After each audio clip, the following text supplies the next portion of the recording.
barayaduha tuzi ngo nabagoma ariko turabanye neza. Ni mu mudugudu wa Bihinga mu murenge wa Jenda ho mu karere ka Nyabihu. Ni umudugudu watujwemo abantu mu byiciro bitandukanye, harimo abatishoboye bari batuye ahashobora gushyira ubuzima bwabo mu kaga, abarokotse jenoside yakorewe abatutsi ndetse n'abamugariye ku rugamba.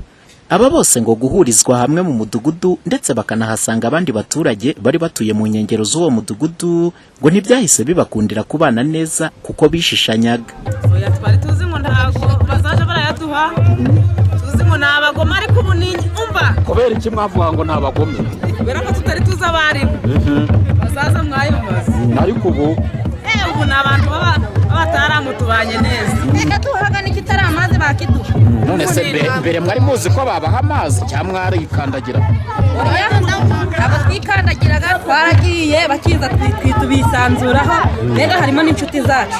Noneho tukajya kubasaba amazi baraduhaga nta kibazo, turasangira nta bijyaho.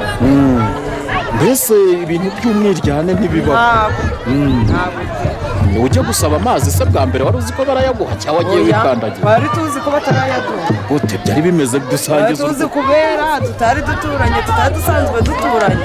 Baraje rero tugira ngo wenda ntibarayaduha, ariko tubagezeho baratwakira barayaduha. Ubu natwe bazi iwacu nta kibazo, twaba twateye nk'utuboga tukabaha bakarya, nabo twagera iwabo baduha tukarya nta kibazo. Yewe naje ndi kwisanga ubundi ntabwo nari ntuye kure, uretse ko nta mibereho yo kubaho turabanye neza. Ngo kuba bamwe basigaye babanye neza ndetse bakarahurirana bagahana n'amazi, Mukandayisenga Antoinette umuyobozi w'akarere ka Nyabihu warabasaba gukomeza kubana neza kurusha uko byari biri. Hano ni umudugudu umaze guturwamo n'abantu benshi, icyo tubasaba ni uko mubanirana neza mwese, urukundo rubarange, kubana na hafi mubikomeze, mubigire intego, kandi tujya dukunda kuvuga tukagaruka ku kintu cyo kuvuga ngo buri wese abe ijisho rya mugenzi we, igihe mugenzi wawe adahari nawe urahari, cyane ko muturanye mwese muri kumwe.